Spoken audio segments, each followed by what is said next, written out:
Visualicen esto. Avanzan con dificultad a través de un cementerio infinito de lodo, donde cada paso se convierte en una lucha agónica contra la succión de la tierra.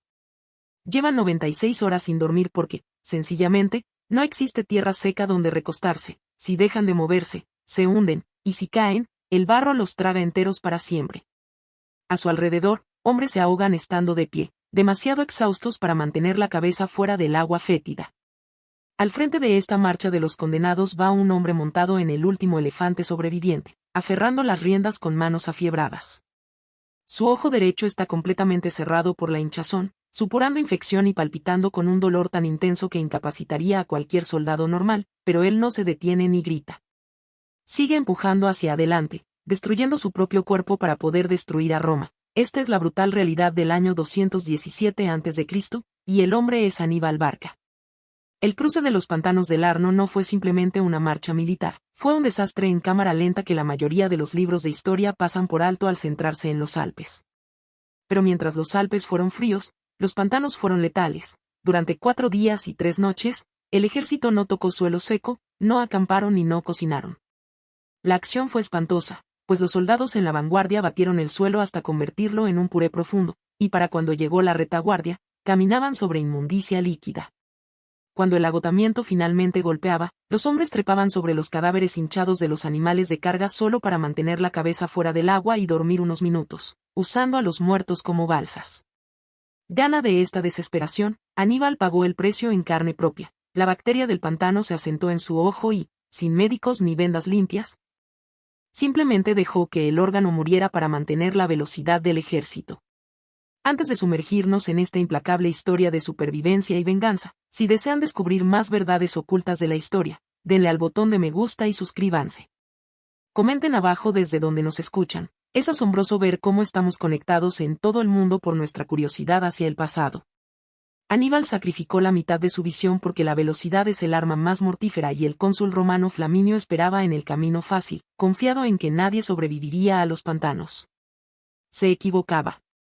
Aníbal no solo flanqueó a los romanos, sino que se materializó detrás de ellos como un fantasma, y cuando su ejército tropezó con tierra seca en Etruria, cubierto de barro y medio ciego, habían logrado lo imposible. Pero un hombre capaz de dejar que su propio ojo se pudra en su cuenca por estrategia no se hace de la noche a la mañana. Esa disciplina y obsesión son manufacturadas. Para entender al monstruo que emergió del pantano, debemos dejar el lodo de Italia y retroceder 20 años. A un templo en Cartago donde un padre está a punto de entregarle a su hijo de 9 años un cuchillo y una elección que quemará el mundo.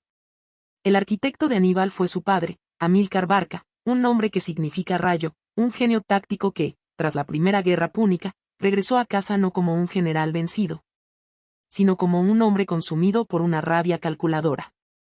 Amílcar sabía que Roma era una amenaza existencial, un depredador que eventualmente devoraría a Cartago a menos que fuera destruido primero. Necesitaba un legado, un arma que lo sobreviviera, y el momento definitorio de la vida de Aníbal ocurrió cuando tenía solo 9 años.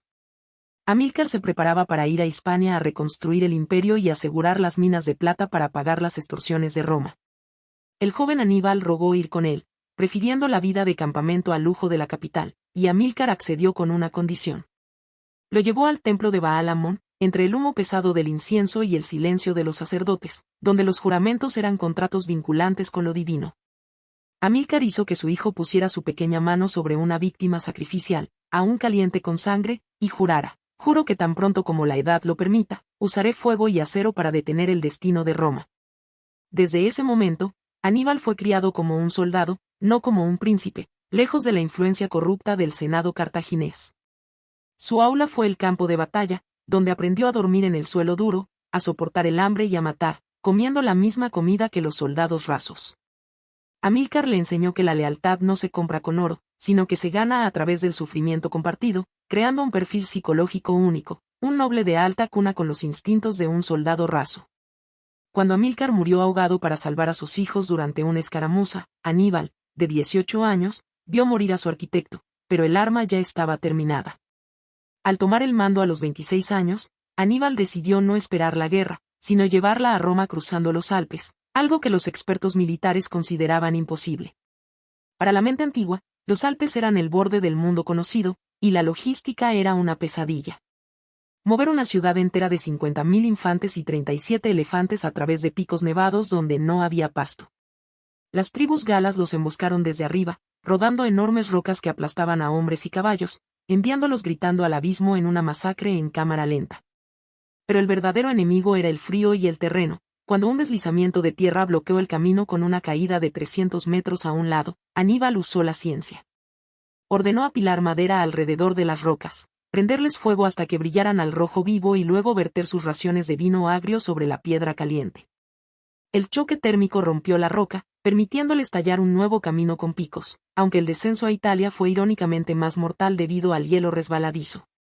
Al llegar al Valle del Po, Aníbal había perdido casi la mitad de su ejército, pero había logrado lo que Roma nunca esperó: estaba allí.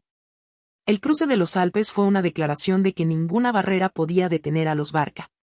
En la primavera del 217 AC, Aníbal buscó una victoria psicológica y eligió al arrogante cónsul Flaminio como víctima, atrayéndolo a una trampa mortal en el lago Trasimeno. Oculto por la niebla y las colinas, el ejército cartaginés cargó contra la columna romana, empujándolos hacia el agua donde miles se ahogaron bajo el peso de sus armaduras. La matanza fue tan frenética que, según el historiador Tito Livio, un terremoto masivo sacudió la región durante la batalla, derribando estatuas y desviando ríos, pero ni un solo soldado en el campo de batalla lo notó. Consumidos por la adrenalina de matar. Sin embargo, Trasimeno fue solo el preludio de su obra maestra táctica en Canas. El 2 de agosto del 216 a.C. Roma, harta de trucos, reunió al ejército más grande de su historia.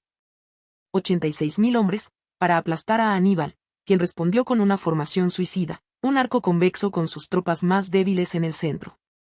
Cuando los romanos empujaron el centro, el arco se invirtió, convirtiéndose en un saco cóncavo, y Aníbal cerró la trampa con su infantería de élite y caballería, completando el doble envolvimiento. Lo que siguió fue física pura de la matanza. El efecto de compresión fue tal que los romanos estaban tan apretados que no podían levantar los brazos para defenderse. Murieron 50.000 romanos en una tarde, una tasa de 600 muertes por minuto, y la sangre era tan profunda que los vencedores tuvieron que limpiarse los brazos para sostener el botín. Esa noche, Marval, su comandante de caballería, le dijo: «Sabes ganar una victoria, Aníbal, pero no sabes cómo usarla», cuando Aníbal se negó a marchar sobre Roma inmediatamente. Aníbal sabía que no podía tomar una ciudad fortificada sin equipo de asedio, apostando a que Roma pediría la paz como cualquier nación racional. Pero Roma no era racional. Traumatizada, la ciudad prohibió el luto público, enterró personas vivas en el foro Boario como sacrificio y se negó a negociar rescates, declarando que cualquier soldado que se rindiera no valía la pena salvar. Al golpear tan fuerte, Aníbal no rompió la mente de Roma, sino que la radicalizó, convirtiendo al Estado en un animal acorralado que lucharía hasta la extinción. Durante los siguientes 13 años, se produjo un extraño estancamiento gracias a Quinto Fabio Máximo, quien implementó la estrategia fabiana de tierra quemada, negándose a combatir y matando de hambre a los cartagineses.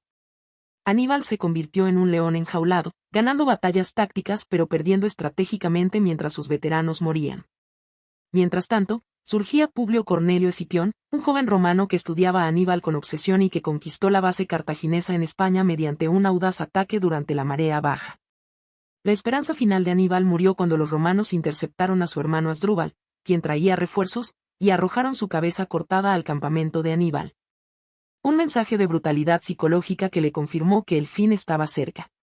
El duelo final ocurrió en Sama, en el 202 a.C., donde Aníbal y Escipión se reunieron antes de la batalla en un momento cinematográfico de respeto mutuo antes de intentar destruirse. Aníbal lanzó 80 elefantes, pero Escipión, usando la física contra la fuerza, ordenó a sus tropas abrir carriles vacíos por donde los elefantes corrieron inofensivamente mientras las trompetas los aterrorizaban. Escipión luego usó la propia maniobra de Aníbal, el cerco de caballería, para aniquilar al ejército cartaginés. Cartago se rindió, quemando su flota y convirtiéndose en un estado cliente, pero Aníbal sobrevivió para convertirse en un magistrado que reformó la economía de su ciudad con tal genialidad que Roma, aterrorizada, exigió su arresto. Aníbal huyó, viviendo casi 20 años como un exilio errante, ofreciendo sus servicios a reyes orientales para combatir a Roma, hasta que fue acorralado en Bitinia en el 183 a.C. Sin salida, tomó el veneno que guardaba en un anillo secreto, diciendo sus últimas palabras con mordaz ironía: «Liberemos a los romanos de la ansiedad que han experimentado tanto tiempo». ya que creen que prueba demasiado su paciencia esperar la muerte de un anciano. En el mapa, Roma ganó, arrasando Cartago años después, pero en la mente, Aníbal triunfó. Para derrotarlo, Roma tuvo que transformarse en una maquinaria militar despiadada, normalizando el poder absoluto de los generales y creando el Imperio Romano por miedo a que otro monstruo cruzara los Alpes. Aníbal no destruyó Roma, la obligó a destruir su propia república para sobrevivir. Si disfrutaron esta inmersión en la mente del mayor táctico de la antigüedad, denle me gusta y suscríbanse. Hasta la próxima, recuerden que la historia no son solo fechas y mapas, es la historia de nosotros.